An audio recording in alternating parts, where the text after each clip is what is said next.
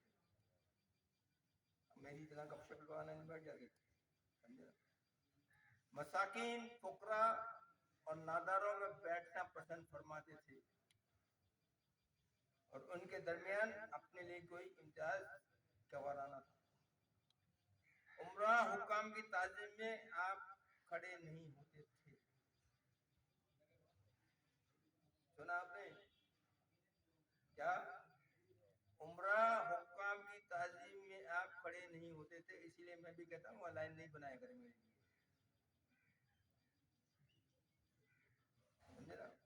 اللہ تعالیٰ نے آپ کے کلام سے دین و شریعت کی بڑی تائید فرمائی. آپ کا عمل چاہ و شرع شریف کے مطابق، آپ کی زبان شریعت کے گن گانے والی تھی. آپ کے خادم، غور سنیں، آخری ختم کر رہا ہوں میں، اس لیے کہ میں چاہ رہا ہوں کہ تھوڑا سا قصیدہ وغیرہ بھی پڑھ لیا جائے.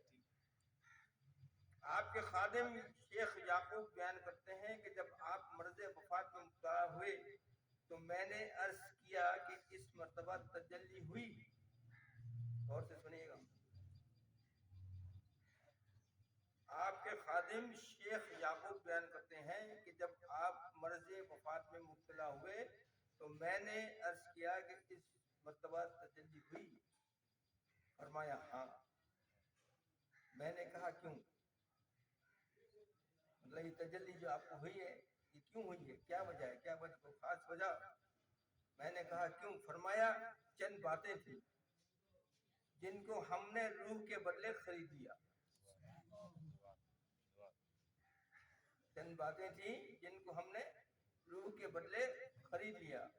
من جملہ ان کے ایک یہ چیز تھی کہ مخلوق خدا پر ایک بلائے عظیم آنے والی تھی، اس کا میں نے سب کی طرف سے تحمل کر لیا اور اپنی بقیہ زندگی دے کر خرید لیا.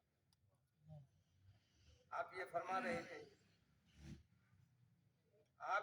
رہے تھے اور آپ کا چہرہ متغیر ہو رہا تھا. زمین پر سر رکھے آپ گریہ فرمانے لگے اور عرض کرنے لگے اے اللہ معاف کر اور مجھ کو بلاؤں کے لیے چھت بنا دے. اور کیا آپ نے دعا پہ کیا دعا کر رہے ہیں؟ معاف کر اور مجھ کو بلاؤں کے لیے چھت بنا دے اور خلق کو ان سے محفوظ رکھ. کیا دعا کی؟ کہ مجھ کو معاف کر دے اور مجھ کو بلاؤں، یہ جو بلائیں آ رہی ہیں، جو پریشانی آ رہی ہے، تکلیف میں چھت بن جاؤ اور لوگ جو ہے ان سب سے راحت میں آ جائیں اور ان سے محفوظ رکھیں. آخر دعوانا ان الحمد للہ رب العالمین. تھوڑی سی دعا مانگ لیجیے پھر اس کے بعد میں خالی ٹائم ملے گا نہیں، تھوڑا سا ٹائم تو ہے. اے اللہ ہمیں ہدایت عطا فرما، آمین. ہمارے ظاہر کو درست فرما، آمین. ہمیں سچا ایمان عطا کر، آمین. ایسا یقین عطا کر کہ جس کے بعد کوئی کفر نہ ہو، آمین. ایسی رحمت عطا کر کہ جس دنیا ہمیں دنیا و آخرت میں تیرے فضل کا شرف حاصل ہو، آمین. اے اللہ ہم قضا کے وقت کامیابی کا سوال کرتے ہیں. اللہ ہم تیری رحمت کے محتاج ہیں، آمین. ہمیں دوزخ کے عذاب سے، بری پکار سے اور قبروں کے فتنوں سے پناہ عطا کر، آمین. ہمیں ایسا کر دے کہ نہ ہم گمراہ ہوں اور نہ دوسروں کو گمراہ کریں، آمین. ہمیں ہدایت یافتہ بنا دے، آمین. تیری محبت پر لوگوں سے محبت کریں اور تیری عداوت پر تیرے مخالف سے دشمنی کریں، آمین. اے اللہ ہمارے دلوں میں نور ڈال دے، آمین. ہماری سنوائی میں نور ڈال دے، آمین. ہمیں نور عطا کر اور ہمیں نور بنا دے یا رب العالمین. آمین آمین آمین. صلی اللہ علیہ خیر خلق محمد وعلی آلہ وصحبہ اجمعین. بحرمتک یا ارحم الراحمین. لا الہ الا اللہ محمد. آئیے تھوڑا سا